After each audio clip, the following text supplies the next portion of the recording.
Hey everyone, it feels like we're more connected than ever in 2026, doesn't it? At least, digitally. But what about inside? So many of us are feeling this huge void, this sense that something is missing. We're all searching for that something more. But it feels like the old maps just don't fit this new world we're living in. You've probably heard the terms spirituality and religion thrown around like they read the same thing. But are they really? Or is one the cage and the other the key? If you've ever felt a pull towards something sacred but felt out of place sitting in a church, a temple, or a mosque, or maybe you love your tradition but you're craving a deeper personal spark, then this video is for you. Today, we're breaking down the core differences between religion and spirituality. We'll even look at the science behind what some call your God spot and help you figure out which path truly resonates with your soul's unique vibration. So, let's start with the basics. Think of religion as the collective. It's a structured, organized system with established beliefs, ceremonies, and rules. It's like a pre-written map that has successfully guided millions of people for centuries. It gives you a clear path to follow. Spirituality, on the other hand, is the personal. It's your own individual practice of finding peace, meaning, and connection. It's not a map. It's more like a compass. It points you in a direction, but you have to forge your own trail. But why do we even crave this connection in the first place? Well, it seems to be built right into our human hardware. Psychologically, we all have this deep-seated meaning-making drive. We need to feel like our lives matter. Religion often satisfies our need for structure. It acts as a psychological container, giving us a sense of safety and reducing stress in what can be a very chaotic world. It provides community and shared identity. Spirituality tends to satisfy our drive for transcendence, that hunger for a direct, unmediated experience of the universe, of the divine, of whatever you want to call it. It's about that personal aha moment. And get this, neuroscience has something to say about this, too.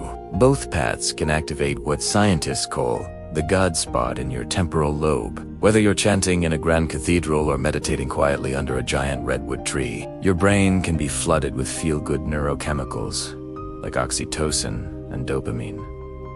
Your soul doesn't really care about the label. Your biology is just craving that feeling of connection. One of the biggest differences you'll notice is where the authority comes from. In most traditional religions, the authority is external.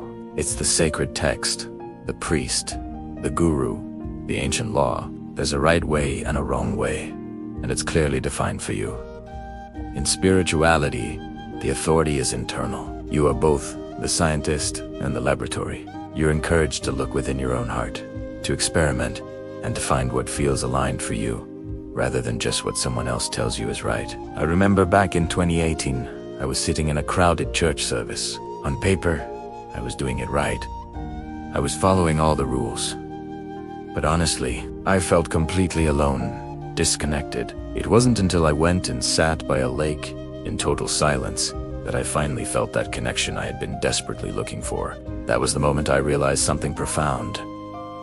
For me, religion provided the community, but it was spirituality that provided the solitude I needed to actually hear my own soul. Historically, this split didn't really exist. For most of human history, spiritual practice was just a part of daily life. It was integrated into everything. But as our societies grew and became more complex, we started to institutionalize spirituality, which gave rise to organized religions as we know them. Today, in 2026, we're witnessing what some are calling the Great Integration. You've probably heard the term SBN, are spiritual but not religious. It's one of the fastest growing identities out there, and it's not about rejecting the divine. It's more about a preference to find God in a sunset, in a moment of kindness, or in deep meditation, rather than just inside a specific building on a specific day. So let's do a quick sell. Which of these feels more like home to you right now? Do you find comfort in ancient rituals, a clear set of shared values, and a strong community? That sounds like Pathita. There is immense beauty and power in that. Or do you feel a pull to find your own answers through things like nature, yoga, meditation, or journaling? That sounds more like Path B to explore. Now, if you're currently on Path A, but feel yourself being pulled toward Path B, it can feel really confusing, even like a betrayal, but please hear me on this. Exploring something like chakra healing or astrology doesn't have to be a betrayal of your upbringing. It can simply be an expansion of your human experience. If you want to navigate this transition safely, you could start with what I call a bridge practice. These are spiritual practices that already exist within many major religions. Think about labyrinth walking, which is found in many Christian cathedrals, or contemplative prayer, also known as Christian meditation. These can act as a bridge between the world you know and the one you're curious about. Let's look at the data again. Studies show that religion often provides certainty, which is excellent for reducing anxiety. Spirituality, on the other hand, provides agency, a sense of control over your own path, which is fantastic for boosting self-esteem.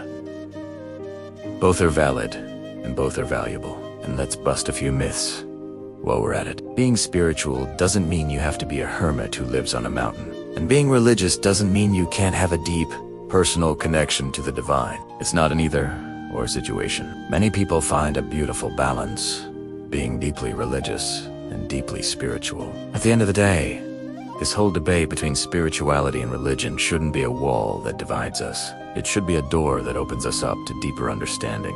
Whether you choose the structure of a tradition or the freedom of an individual path, the goal is pretty much the same: to find inner peace and live a more meaningful life. If your religious family or friends are asking why you're changing, try not to get into a big theological debate. That rarely goes well. Instead, just show them the fruits of your practice. Show them that it's making you more patient, more kind, and more peaceful. It's really hard for someone to argue with a better, happier version of you. If you feel ready to start exploring your own path, we've put together a great resource for you. Check out our ultimate guide to spiritual growth for beginners over at spiritualitysource.com. Don't wait for the perfect label or the perfect path to appear. Just start seeking. Your soul is calling. The real question is, which path will you take? Let me know your thoughts in the comments below. I love reading them. Thanks for watching, and I'll see you in the next video.